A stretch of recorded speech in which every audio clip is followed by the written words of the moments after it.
Hello engineers, welcome to engineering unit. आज unit 2 का lecture 5 हम करने वाले हैं, जिसको बनाने में थोड़ी सा देर लग गई, परंतु कोई बात नहीं। हमारे ध्यान में ये क्वेश्चन आया कि इनपुट बफरिंग एक ऐसी चीज़ है जो चीज़ पूछी जा रही है हर बार एग्ज़ाम में। ये बहुत ज़्यादा इम्पोर्टेंट वाला टॉपिक है। चलो, इनपुट बफरिंग होता क्या है मैं आपको समझा दूं।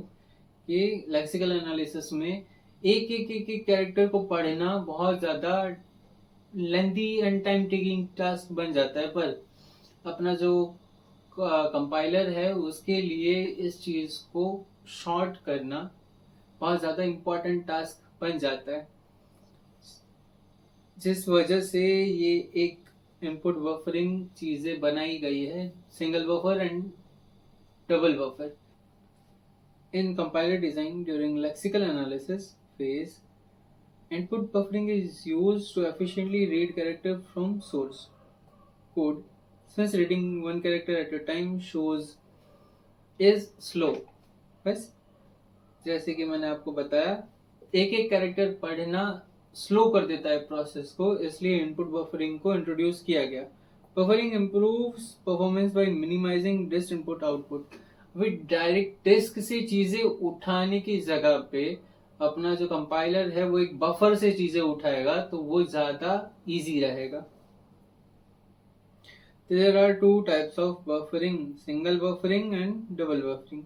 वही सिंगल बफरिंग क्या है? सिंगल बफरिंग है, सिंगल बफरिंग करता है कि holds a block of input character, पकड़ के कुछ ब्लॉक रखता है एंड वो कंपाइलर को देता रहता है।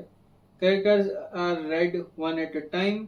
इसमें लिमिटेशन है कि बैक ट्रैकिंग का कोई सपोर्ट नहीं है, मतलब कुछ एरर हुई लेक्चर से तो उसको पहले से स्टार्ट करना पड़ेगा सब कुछ रटना या रीड करना। और लुक अहेड्स, इट ऑल्सो रिक्वायर्स री reading of character if lecture backtracks, जैसे कि मैंने आपको बताया।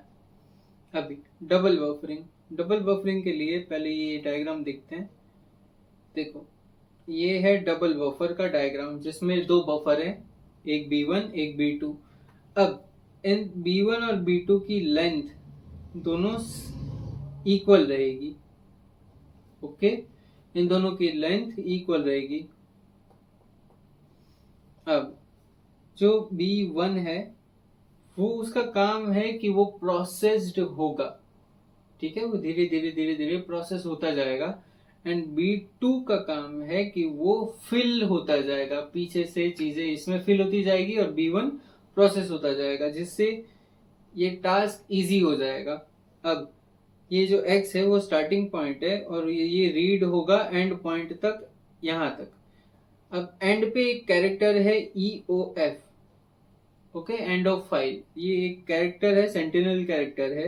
ये यहाँ पे दिया जाएगा कि बताने के लिए कि ये B1 खत्म हो गया है, अब B2 स्टार्ट होने वाला है। तो इसके बाद B2 अपने आप ही लोड हो जाएगा। अभी इन्हीं चीजों को हम इंग्लिश में देख लेते हैं। Most widely used in compiler like lex and flex to buffer same size sentinel character EOF at the end of each buffer. When forward pointer reaches end of one buffer, the next buffer is auto loaded. चलो, तो ये चीजें थी input buffer के बारे में कि input buffering होता क्या है, इसमें क्या क्या होता है। दो टाइप्स होते हैं, single buffer and double buffer, and दोनों में क्या होता है वो मैंने आपको समझा दिया। आई होप आज का लेक्चर आपके लिए बहुत फास्ट एंड इजी रहा होगा। ऐसे ही जल्दी जल्दी बहुत सारे हम लेक्चर्स लेके आते रहेंगे, एंड थैंक यू।